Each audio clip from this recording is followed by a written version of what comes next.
he's just going, Brian, that was like the most enlivening afternoon of my life. Yeah, I've seen that. Was it with Charlie Rose, and the guy goes, as Orwell said, and I was like, I get slandered for that.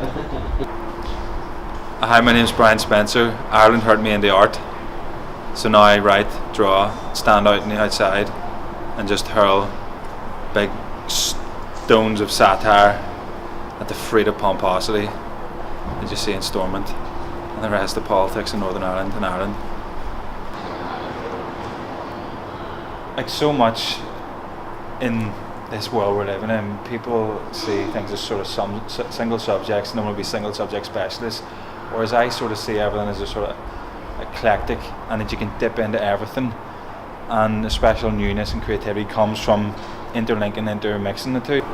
Well, I'm, as you know, don't count me in the number of Orwell quotes I'll give you, but I'll make a break from that. I'll give you Ireland's Orwell, or potential. Fendel O'Toole says the role of the artist is to question, challenge and transform. So as an artist I can question what's happening, and I can do that by calling out contradictions and the double talk and double speak. I can challenge, so I can draw something or write something which is a direct challenge to someone's authority or what they've said, and I can transform, so I can almost reverse transform, and that sometimes show the raw reality underneath the makeup. Is there particular difficulties you face trying to mix politics in Ireland? Is there just the limits of time, and the realities of the running the house. Also, maybe the constraints of working on my own. The one thing which I crave is more collective working. I don't work in a newsroom. I don't work in a boardroom. I'm very much. Do you have a process? Do you have a way of working? Is there a set sort of No. I loved. Did you see the Brendan Behan documentary recently? Fantastic. You must see it. It's the Irish people. They are my raw material. You just watch and observe, and then make something out of it. And how is your recent art development in politics? How is that being received, particularly by those you're commenting on? When I first started writing, troubled in utterance about university and lack of opportunities for young people, lack of avenues, it was pretty awful experience at first, because being so used to just doing this and getting that out of it.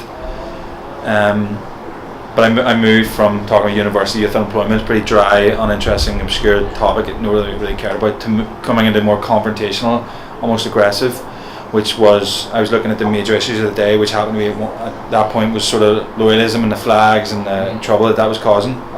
And that was received, as you'd expect, very popular from one element, very unpopular from another. I mean, I've definitely changed my tact, and yeah, me personally as a cartoonist, caricaturist, illustrator, political cartoonist, in among those terms, I looked at the past greats. You had Roald Fryers, more lately Ian Knox, two real standout figures, most capable talent. The Beano and the Simpsons, and the Dandy and Wallace and Gromit, and I used to doodle. I used to pick up a paper and draw while the Simpsons was on. Just had this sort of like burning fire inside me, which wanted to draw. I could no more help draw than I could breathe. It just came out. And my role is definitely not as a solemn, suffering outsider, but a sort of happy and loud outsider, just doing his thing, not asking for permission. Because if you want to achieve something, you don't ask for permission, you don't knock doors, you don't doorstep people, you just do it. You make that good smell. And buns, bring out the buns, hot cakes, the coffee, and people come running.